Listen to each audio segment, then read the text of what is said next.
Good afternoon 11th class students. उम्मीद है कि आप लोग अच्छे से होंगे और समय का सदुपयोग करते हुए अच्छे से पढ़ाई कर रहे होंगे और इस संकट की घड़ी में अपने आप को और अपने आसपास के लोगों को बचाकर रखने में वैज्ञानिक ढंग से आप ज़रूर सोच रहे होंगे। और जैसा कि आप जानते हैं कि जो पर डे क्लास हो रही है यूट्यूब पे, आपको हम क्लास इसलिए ले रहे हैं कि आप अपने कभी कभी आपके पास एक ही समय पर एक से ज़्यादा क्लासेस आपके भाई बहनों के साथ भी हो जाती हैं, है ना। तो क्लास क्लैश ना करें, इसके साथ साथ आप यूट्यूब के माध्यम से जो क्लास देख पा रहे होंगे उसको आप अपनी मर्ज़ी से कभी भी देख सकते हैं, एटसेट्रा एटसेट्रा। तो कुछ अच्छाइयाँ हमें दिखती हैं, इसलिए हम इस यूट्यूब के माध्यम से आपके साथ क्लास शेयर करते हैं। आज क्लास को लेकर के बात करें तो अभी हमारा unit number 2 that mean the structure of atom चल रहा है। वो पार्ट फर्स्ट कंप्लीट किया था, आज हम part 2 quantum mechanical model of atom, quantum mechanical model of atom, इस पे अगर हम डिस्कशन करें और इसको अगर हम आगे बढ़ाने की कोशिश करें तो देखते हैं। पहले तो हम रिकॉल करेंगे कि एक्चुअल में हम लोगों ने आउटलाइन इसमें पढ़ना क्या है।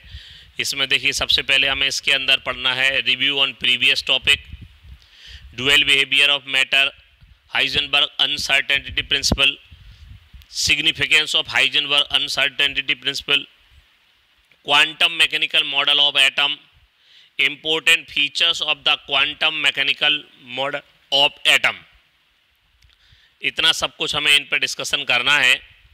तो सबसे पहले हम रिव्यू करेंगे कि हमने जो प्रीवियस क्लास ली थी उसमें क्या पढ़ लिया था हम लोगों ने। तो जैसा कि आप देख रहे होंगे, इसमें हमें ये बार बार देखना पड़ता है क्योंकि कभी कभी ये हम पढ़ाते रहते हो, ये ऑफलाइन हो जाता है अपने आप। तो Bohr model of an atom, development leading to Bohr model of an atom, main postulates, limitations, success of Bohr model of an atom. तो इस तरीके से हम लोगों ने इससे पिछली वाली क्लासेस में इन सब टॉपिक पर डिस्कशन कर लिया था। उम्मीद है कि आपने उन क्लासेस को अच्छे से देखा भी होगा और पढ़ भी लिया होगा। और बार बार हम जैसा दोहराते रहते हैं, आप एनसीईआरटी बुक जरूर पढ़ते रहिए, जरूर देखिए, लाइन बाय लाइन स्टडी जरूर करिए। चलिए, अब अगर हम बात करें इसमें तो बात होती है dual behaviour of matter, de Broglie concept जो इसमें है, ठीक है। डुअल बिहेवियर की अगर हम बात करें तो इसमें आप पाएंगे de Broglie propose the matter exhibit dual behaviour, that is matter so both particles and wave nature. तो जो डी ब्रॉगली कॉन्सेप्ट है, डी ब्रॉगली में ये बताया गया था कि मैटर जो है, जैसे लाइट का डुअल बिहेवियर होता है वैसे पार्टिकल या मैटर जो है उसका भी डुअल बिहेवियर होता है, पार्टिकल भी डुअल बिहेवियर शो करते हैं। उन्होंने इसी कॉन्सेप्ट को अप्लाई करके एक इक्वेशन भी दी थी, ठीक है। अभी हम इसको थोड़ा सा अगर आपके साथ डिस्कस करें तो इन्होंने बताया है, चलिए ये थोड़ा सा कहीं कुछ प्रॉब्लम दिख रही है,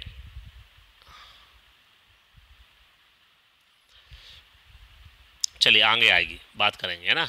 सो ये होता है एक्चुअल में अपना de Broglie propose that matter exhibit dual behaviour, that is matter so both particle and wave nature for microscopic object, जो बहुत ही माइनर जो छोटे ऑब्जेक्टिव्स रहते हैं like that electron, proton, neutron, atom, molecules, उनके लिए एप्लीकेबल होता है। जैसे कि हमने आपसे कहा कि हमारी जो वेव्स होती हैं, इलेक्ट्रोमैग्नेटिक रेडिएशंस जो होती हैं, जैसे उनका डुअल कैरेक्टर होता है, that mean they behave as the wave as well as the particle, they have wave and particle nature. ठीक वैसे ही मैटर जो है उनमें भी डुअल बिहेवियर होता है, डी ब्रॉगली ने बताया था, ठीक है। और उसके अकॉर्डिंग भी हमारा क्या रहता है, जो पार्टिकल हैं वो भी डुअल बिहेवियर रखते हैं, मतलब वो वेव की तरह भी बिहेव करते हैं और पार्टिकल की तरह भी बिहेव करते हैं। अगर हम इसको लें, ई आप जानते हो E is equal to H nu, ठीक है, और E equal to M C square. E equal to H nu और E equal to M C square. तो अगर हम दोनों में कंपेयर करें तो एच न्यू इक्वल टू क्या हो जाएगा, एम सी स्क्वायर। ठीक है, तो ये कंपैरेटिव स्टडी अगर हम इसको, ये पार्टिकल नेचर की तरह है और ये हमारा वेव नेचर की, प्लांक क्वांटम थ्योरी है, आइंस्टीन इक्वेशन है। ठीक है, इनको कंपेयर करके हम अगर एक इक्वेशन बनाने की कोशिश करें, ठीक है, तो इसमें आप इसको अगर रख देते हैं आपका, अगर हम ये कहते हैं C equal to H nu upon M square, और न्यू इक्वल टू क्या होता है, न्यू इक्वल टू हो जाता है हमारा मतलब lambda equal to 1 upon nu होता है, तो इसकी जगह लेमडा की वैल्यू पुट कर देंगे। ठीक है, और जो C रहता है वो हमारा वेलोसिटी ऑफ लाइट है, अगर पार्टिकल के लिए बात करें तो हमारा P हो जाएगा। तो अगर हम इसको सॉरी V हो जाएगा, है ना। तो अगर हम इसकी बात करें तो ये हो जाएगा हमारा MC, इसको अगर यहाँ से हटा दें, ठीक है, तो एक जा कर के फाइनली अगर हम आपसे बात करें, है ना, तो यहाँ पर जा कर के आपको एक इक्वेशन मिल जाएगी जिसको क्या कहते हैं, डी ब्रोगली इक्वेशन कहते हैं। डी ब्रोगली इक्वेशन कहते हैं जिसको कि आप थोड़ा सा यहाँ कुछ टेक्निकल प्रॉब्लम हो रही है, ये हो गया लैम्डा इज प्रोपोर्शनल टू, चलिए हम यहाँ लिखते हैं lambda is proportional to 1 upon P। ठीक है, और जो P होता है वो आप जानते हो मोमेंटम है, मोमेंटम जो P इक्वल टू होता है वो होता है m इंटू V। तो इसकी वैल्यू पुट कर सकते हो इस तरीके से, वो जैसे अभी हमने आपको बताया वो यहाँ उसको देखा जा सकता है। तो अगर हम इसको कंटिन्यू करें तो ये हमारा हो गया dual behaviour of matter. That mean जैसे हमने आपसे कहा कि जैसे वेव का इलेक्ट्रोमैग्नेटिक रेडिएशन से उनका डुअल बिहेवियर होता है, ठीक वैसे ही जो हमारे पार्टिकल हैं, मैटर के जो पार्टिकल हैं, उनका भी डुअल बिहेवियर होता है।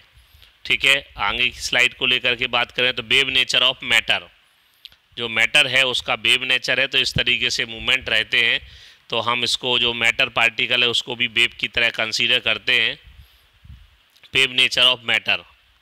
ठीक है, तो इस तरीके से मूवमेंट होते हैं, इस तरीके से इसको हम पिक्चर की हेल्प से बता सकते हैं। इसके बाद है हाइजेनबर्ग अनसर्टेनिटी प्रिंसिपल। तो इन्होंने ये कहा था कि कभी भी कोई जो मूविंग पार्टिकल होते हैं, ध्यान सुनिए, इन्होंने ये कहा था कि जब भी कोई मूविंग पार्टिकल होते हैं तो एट ए टाइम, एक ही टाइम पर उसकी पोजीशन और मोमेंटम या हम कहें वेलोसिटी, दोनों का एक साथ एग्जैक्ट कैलकुलेशन नहीं किया जा सकता, एग्जैक्ट डिटर्मिनेशन नहीं किया जा सकता। जरा देखते हैं क्या लिखा हाइजेनबर्ग अनसर्टेनिटी में। It state that it is impossible to determine simultaneously both the exact position and exact momentum of an electron. कोई भी एक moving particle like that electron है तो उसकी एक ही टाइम पर, एक ही समय पर वेलोसिटी या मोमेंटम कहें, क्योंकि देखो क्या होता है, आप जानते हो मोमेंटम एम, देखो P जो होता है मोमेंटम इक्वल टू होता है m into V, mass into velocity. तो हम वेलोसिटी कहें या मोमेंटम कहें, दोनों कोरिलेटेड हैं। तो it state that it is impossible to determine simultaneously both the exact position and exact momentum of an electron. The product of their uncertainty is always equal to और greater than h upon 4 pi. मतलब अगर हम एक example देते हैं आपके सामने, चलो ये फैन आपको चलता हुआ दिख रहा है, जब ये फैन ऑफ होगा तब आपसे पूछा जाए इसकी ब्लेड्स दिख रहे हैं, आप बता सकते हो। लेकिन अभी ये पंखा आपके सामने फैन रन कर रहा है और एक ही समय पर इसका हम वेलोसिटी और पोजीशन देखना चाहें तो आप पाएंगे कि इसकी एट ए टाइम हम वेलोसिटी और पोजीशन जो है उनका एग्जैक्ट डिटर्मिनेशन नहीं कर सकते, क्योंकि एक समय आपने अगर इसको देखना शुरू किया तो विद इन सेकेंड ये नई पोजीशन ले लेगा। ठीक है, तो state that it is impossible to determine simultaneously both the exact position and exact momentum of an electron. The product of their uncertainties is always equal और greater than h upon 4 pi. Uncertainty है वो greater या equal h upon 4 पाई की होती है। तो delta x that mean uncertainty in position और uncertainty in momentum is greater equal h upon 4 pi, where delta x the uncertainty of position और delta b uncertainty of momentum। तो इस तरीके से ये हाइजेनबर्ग अनसर्टेनिटी प्रिंसिपल कहलाता है। इसके बात करें हम significance of Heisenberg uncertainty principle. This principle is applicable only for microscopic particle such as, अभी हमने आपसे कहा ये माइक्रोस्कोपिक पार्टिकल जैसे electron, proton, ions, atoms. It is not applicable for macroscopic particle like a cricket ball और moving car etcetera. ये हमारा क्या होता है, माइक्रोस्कोपिक पार्टिकल के लिए ही एलिजिबल है, और मैक्रोस्कोपिक ऑब्जेक्ट जो होते हैं जैसा कि आपके सामने दिया हुआ है उनके लिए एप्लीकेबल नहीं होता, उनके लिए ये अलाउ नहीं होता। अभी वीडियो आपको इसके बाद अपलोड करेंगे हाइजेनबर्ग अनसर्टेनिटी का, ठीक है। क्वांटम मैकेनिकल मॉडल, इसके भी वीडियो आपके साथ शेयर करेंगे। Quantum mechanical model of atom, quantum mechanical model of atom. Quantum mechanism is a theoretical science that deals with the study of the motion of the microscopic object that have been observed wave-like and particle-like property. It specifies the law of motion that these objects obey. Schrodinger equation written as, देखो क्या होता है कि जो हमारा quantum mechanical model है उसके लिए श्रोडिंगर इक्वेशन दी गई, और जो श्रोडिंगर इक्वेशन दी गई, ठीक है, तो यहाँ श्रोडिंगर इक्वेशन बस थोड़ा आपको देखना है इसको, del two psi upon delta x square plus del two psi upon delta y square plus del two psi upon delta z square plus 8 pi square m upon h square E minus b psi equal to 0। यहाँ पर सब दिया हुआ है। Second derivative with respect to z, देखो ये del two आप जानते हो, देखो ये भी चेंज को रिप्रेजेंट करता है, ये भी चेंज को रिप्रेजेंट करता है, ये भी चेंज को रिप्रेजेंट करता है, और ये भी चेंज को रिप्रेजेंट करता है। मैथमेटिक्स में ये आपने चारों टर्म देखे होंगे भली भांति। तो इस तरीके से ये हमारे चेंज को रिप्रेजेंट करने वाले टर्म हैं, ठीक है। तो यहाँ पर डेल जो दिया हुआ है वो हमारा चेंज को रिप्रेजेंट कर रहा है। साई श्रोडिंगर वेव फंक्शन है, और जेड एक्स वाई जेड ये पोजीशंस हैं, ये एनर्जी है भी, पोटेंशियल एनर्जी है। तो ये श्रोडिंगर वेव इक्वेशन ये दिया गया था। कभी आप हायर क्लासेस में जाओगे तो आप देखोगे इसको फिजिक्स में बहुत अच्छे से इसको एक्सप्लेन किया जाएगा, है ना, ग्रेजुएशन में पढ़ने को मिलेगा। Important feature of the quantum mechanical model of atom, wave nature पढ़ लिया हम लोगों ने इलेक्ट्रोमैग्नेटिक रेडिएशंस के अकॉर्डिंग। अब हम आज पढ़ रहे हैं important feature of the quantum mechanical model of atom. इन्होंने क्या क्या कहा इसमें, the energy of electrons in atom is quantized. जो एटम में इलेक्ट्रॉन्स है उनकी एनर्जी क्वांटाइज्ड होती है, क्वांटा एच न्यू को कहते हैं, 2h new, 3h new, 4h new. The existence of quantized electron energy level is a direct result of the wave-like property of electrons and are allowed solution of Schrodinger wave equation। इससे मिलता है ये। Both the exact position and exact velocity of an electron in an atom cannot be determined simultaneously। ये जाना गया, इसको Heisenberg uncertainty principal कहते हैं। An atomic orbital is the wave function for an electron in an atom। N atomic orbital is the wave function. Atomic orbital को Schrodinger wave equation, बस अब आपको बताएं इसका इंपॉर्टेंस क्या है श्रोडिंगर वेव इक्वेशन को, तो आप पाएंगे कि इसके द्वारा ही ऑर्बिटल्स को इंट्रोड्यूस कराया गया था। इंट्रोड्यूस कराया गया हाइजेनबर्ग का ही इंपॉर्टेंस है, इसी का एप्लीकेशन है, जिससे कि आप जिसको कि ऑर्बिटल्स के नाम से जानते हैं। So an atomic orbital is the wave function for an electron in an atom. The probability of finding an electron at a point within an atom is proportional to the square of the orbital wave function is known as the probability density and is always positive. Sai square जिसको बोलते हैं, Sai meaningless होती है, Sai square meaningful होती है, जो कि represent करती है finding probability of electron in a particular point. ध्यान से सुनिए क्या लिखा है, the probability of finding an electron at a point within an atom is proportional to the square of the orbital wave function। wave function होता है psi square, that means psi square, ये represent करता है atomic orbital को। so square of the orbital wave function is known as the probability density and is always positive। probability density कहते हैं और इसकी value always क्या होती है, positive होती है। रिकैप्चुलेशन की बात करें तो अभी हम बात करें डुअल बिहेवियर ऑफ मैटर। ये देखा हमने हाइजेनबर्ग अनसर्टेनिटी प्रिंसिपल देखा, significance of Heisenberg uncertainty principle की बात की, quantum mechanical model of an atom और important feature of quantum mechanical model of atom, इस पे बात करें। ये बात की जाए अब आपको असाइनमेंट को लेकर के, ठीक है।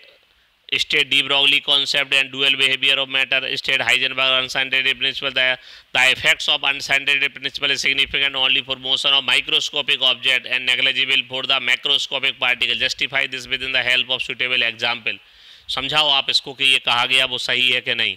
Right the Schrodinger wave equation in 3 dimension, जो आपको लिखी गई थी del two psi upon del x square del two psi upon del y square del two psi upon del z square, ये 3 डायमेंशनल है, एक्स वाई और Z को लेकर के है ना.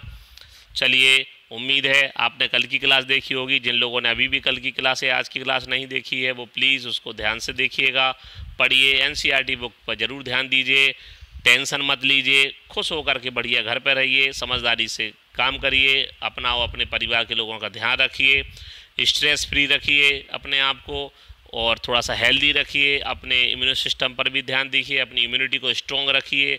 शाम को घर में ही कुछ ऐसे कोई छोटे छोटे गेम्स आप घर के अंदर ही कुछ ऐसे खेलते रहिए जिससे आप इंजॉय भी करें और एज वेल एज अपनी हेल्थ का भी ध्यान दें. ठीक है, best of luck, take care.